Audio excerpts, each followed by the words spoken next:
We provide you the platform to turn your dreams into reality. Give wings to your aspirations with KR Mangalam University.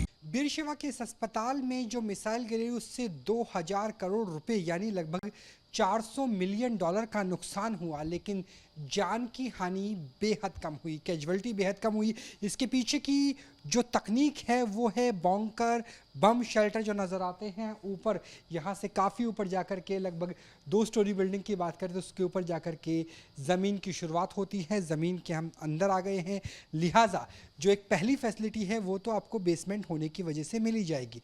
इसके power supply की बात करें तो इसकी power supply भी अलग से ही दी गई है जो कार्ड से स्वैप कार्ड से संचालित होती है, यानी अगर पूरे के पूरे हॉस्पिटल की बिजली चली जाए तब भी अंदर का एयर कंडीशन काम करता रहेगा, क्योंकि अगर एयर कंडीशन नहीं हो तो यहाँ पे दम घुटने से मौत हो सकती है। ऑक्सीजन लेवल बेहद कम हो सकता है क्योंकि हम ज़मीन के लगभग 30 मीटर नीचे यानी 90 फुट नीचे के आसपास मौजूद है। और अगर वॉल की थिकनेस की बात करें तो आप ये देखिए कि लगभग 2 फुट की यहाँ पे जो वॉल है वो नज़र आती है, 1.5 फुट की वॉल नज़र आती है। और ये पहला दायरा है। अगर हम सुरक्षा की बात करें तो पहला दायरा है, प्रोटेक्टेड एरिया इसलिए कहा जाता है इसे। और पहले दायरे के बाद हम आपको अंदर लेके चलते हैं। तो जैसे हमने कहा कि जो पावर सप्लाई है वो भी अलग से दी गई है।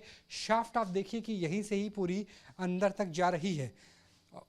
इसके बाद स्थिति क्या है? इसके बाद स्थिति ये है कि हम अंदर आएंगे तो यहाँ पर 2 तरह के प्रोटेक्शन नज़र आएगा। पहला प्रोटेक्शन इस डोर का प्रोटेक्शन है। आप देखिए कि इसकी जो प्रोटेक्शन है, जो थिकनेस है वो लगभग 3 इंच के आसपास की आयरन मेटल शीट का इस्तेमाल किया गया है। और ये अगर एक बार लॉक हो जाए तो अंदर किसी भी तरह का कोई नुकसान नहीं होगा। बीरशेवा के अस्पताल के अंदर ही हम मौजूद हैं। जैसे अगर हम इसे बंद कर देते हैं तो अगर बाहर बहुत ज़्यादा छर्रे भी मौजूद होंगे तो नहीं आएगा। अंदर से देखना हो तो इसका इस्तेमाल किया जा सकता है। इसके अंदर भी एक आयरन शीट लगाई गई है जो आवश्यकता पड़ने पर हटाई जा सकती है। तो ये इसकी डोर की मैकेनिज्म है। इसके अंदर आपको लेके चलते हैं। पहली दीवार 2 फुट की, दूसरी दीवार लगभग 1.5 फुट की और 3 इंच के आसपास की आयरन। और उसके अंदर अगर आपको लेके चलेंगे तो यहाँ आपको एयर कंडीशन से लेकर के कॉन्फ्रेंस एरिया, पानी और बाकी सामान भी नज़र आ जाएगा। और यही वजह है कि इजराइल ने अपने लोगों को, अपनी जनता को हताहत होने से काफ़ी हद तक बचाया। माल का नुकसान हुआ है पर जान का कम हुआ है, अर्थव्यवस्था का कम हुआ है।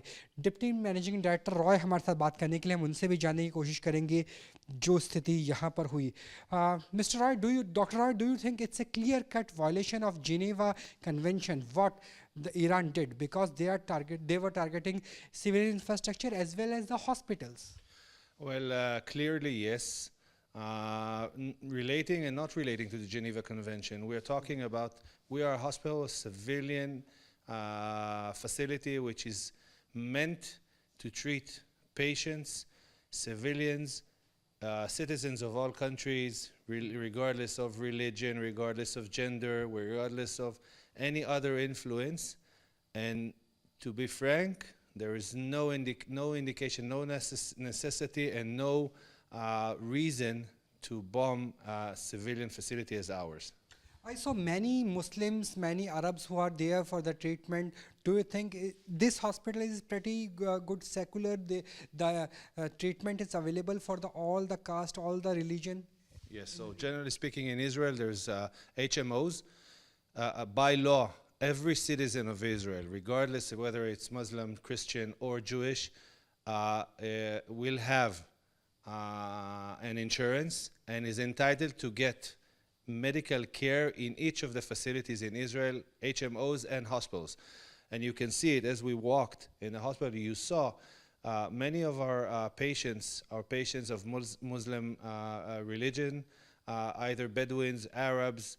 We don't mind. So this is not a factor for us whether or not this is the duty of a noble doctor. Yes, and also it's not just patients, it's also physicians, nurses, orderlies. So our personnel in the hospital, I would assume between 30 to 40% of them are either Arabs, Muslims, or Christians, or other religions. For us, it's part of what we do.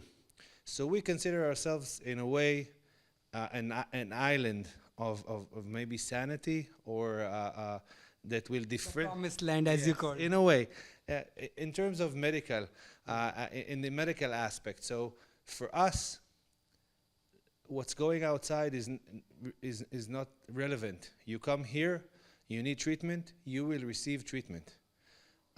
Again, regardless of any other influence. One thing which I'm keen to know that I saw the destruction, the whole building, the wards, the equipment, medical facilities, but most of your patients are safe. Yes. How it is possible? Because you have less than 10 minutes for the siren and the destruction of the missile attack. So I've been asked this question quite a lot in the past week and a half. I don't have a clear answer, but I would say it's a combination. Some would say maybe the help of superior intervention. Some would say a bit of luck. And I would say quite a lot of Infrastructure? good infrastructures, but also good decision-making process in the days before the bombings. As you know, the escalation with Iran started approximately a week before the bomb landed here at Soroka. And at the first few days after the escalation with Iran happened, we've noticed that it is different than the other escalations that we are in a way used to.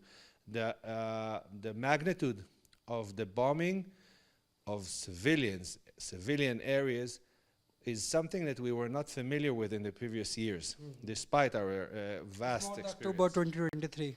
Sorry? It's more than October 2023. Not What you saw? necessarily in terms of the casualties. Casualties, October 7th was not something that we saw anywhere in the world. We didn't see that magnitude of Asking about the casualties. air raid, the rockets, the missiles. Rockets and the missiles that landed here in Israel, the magnitude is something that we did not see. We are standing here approximately 200 to 300 meters from the missile where it's landed. We're in a safe area, but if you go up there, you will see all the windows are shattered and all the doors are blasted, and the damage is so extensive, it's not something that we were used to. And so we did a few estimations, and we got a lot of information from the Ministry of Health, etc. And in the days before the missile landed here at Soroka, we have reshifted again some of our wards to safer areas, including the building that the missile eventually landed on. The top 3 floors were evacuated the day before the missile landed. So I don't know if you call it luck or not, but if it landed a day before, I cannot imagine the results. Civil infrastructure, intelligence. Civilian people, patients, coming to a hospital to receive treatment, Muslims, Jewish, Christians, regardless, that are lying in their beds hoping for better health and get hit, or even more severe than that, by a missile, which is something I did not imagine we will be talking in. I mean, it's something that also we hoping should for the not peace. talk about. Yeah, yes, of course. Thanks for your precious time. Toda. Thank you very much. Toda rabba. तो ये हमारे साथ deputy director थे. इन्होंने बताया कि सबसे बड़ी जो वजह है वो है कि हर एक बिल्डिंग के अंदर यहाँ इसी तरीके से बनाए गए हैं बॉम्ब शेल्टर्स. और बॉम्ब शेल्टर्स में आप देखिए कि एयर कंडीशन से लेकर के अलग से बिजली से लेकर के पानी से लेकर के तमाम तरह की व्यवस्था की गई है ताकि जो पेशेंट्स हैं वो सुरक्षित रह सके. और हर एक बिल्डिंग में इसी तरीके के बड़े बड़े बॉम्ब शेल्टर्स थे और यहाँ पर पेशेंट्स को लेकर आया जाता था. जैसे एक वॉल, उसके बाद दूसरी वॉल और उसके बाद तीसरी वॉल, बड़े बड़े बॉम्ब शेल्टर्स बनाए गए थे. और उनके पास इंटेल भी था कि इस अस्पताल को टारगेट किया जा सकता है. इन्होंने बताया कि लगभग 40% जो हमारे पेशेंट हैं वो अरबी मुसलमान हैं. हम किसी डॉक्टर के तौर पर हम अंतर नहीं करते हैं कि कौन यहूदी है, कौन मुसलमान है, कौन ईसाई है. हमारा काम जान लेना नहीं है. हम सोल्जर नहीं हैं, हमारा काम जान बचाना है. हम चाहते हैं कि जान बची रहे, युद्ध ना हो और शांति कायम हो सके. तो ये है इजराइल के सबसे बड़े अस्पतालों में से एक. और उस अस्पताल में कैसे मिसाइल अटैक हुआ और कैसे मिसाइल अटैक के बीच में भी मरीजों की जान बचाई गई. अब हम आई ट्रीटमेंट सेक्शन में पहुंच चुके हैं. ये आई डिपार्टमेंट हुआ करता था और यहाँ पर आंखों की सर्जरी को परफॉर्म किया जाता था. लेकिन यहाँ की स्थिति भी वार्ड जैसी ही नज़र आती है कि सब कुछ बिखरा हुआ है. और देखिए जैसे आमतौर पे आपने भारत में भी देखा होगा, भारत के अलग अलग शहरों में देखा होगा कि यहाँ पे आप अपनी चिन्ह को रखते थे और अपनी चिन्ह को देख करके आगे अंदाज़ा लगाते थे कि आपको क्या कुछ नज़र आ रहा है. तो ये वो इक्विपमेंट है जो आमतौर पर आई सर्जरी से पहले आंखों की रोशनी को टेस्ट करने के लिए इस्तेमाल में लिए जाते थे, लेकिन अब वो भी पूरी तरीके से तार-तार होता हुआ दिख रहा है। तो ये है अस्पताल की स्थिति और अंदर की स्थिति आप देख लीजिए। जितनी भी फाइलें थी शायद ये रिकॉर्ड होंगे उन तमाम मरीज़ों का जिनका यहाँ ट्रीटमेंट चल रहा है, लेकिन रिकॉर्ड भी ख़त्म हो गए।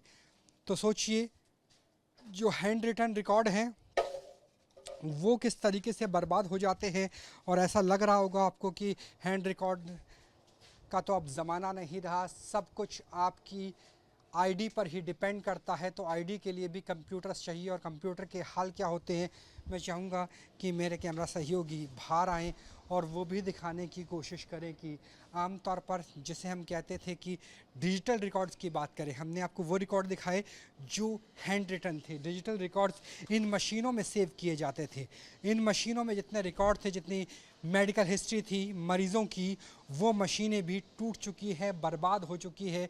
और बाहर का नज़ारा भी अंदर जैसा ही है कि कहीं मशीनें तितर बितर नज़र आ रही हैं, कहीं एयर कंडीशन के वेंट टूटे हुए हैं, कहीं मलबा बिखरा हुआ नज़र आता है। यहाँ तक कि अगर एयर कंडीशन के वेंट से लेकर के और हम लिफ्ट की बात करें तो वो भी पूरी तरीके से बर्बाद ही दिखाई दे रही है। तो ये हालात है दक्षिणी इजराइल के सबसे बड़े अस्पताल के। तो न्यूज़ नेशन में लगातार खबरों का सिलसिला जारी रहेगा। इजराइल से कैमरा सहयोगी राकेश रावत के साथ राहुल डबास को दीजिए इजाज़त और एक हर एक खबर से बाखबर होने के लिए बने रहिए न्यूज़ नेशन के साथ। नमस्कार, तोदा। जहाँ भक्ति है हर शब्द में, कथाओं में छुपे हैं दिव्य रहस्य और ज्योतिष देता है जीवन को दिशा। धर्म से जुड़ी हर बातों को जानने के लिए हमारे चैनल स्तुति को सब्सक्राइब करें। चैनल पर जाने के लिए इस लिंक पर क्लिक करें।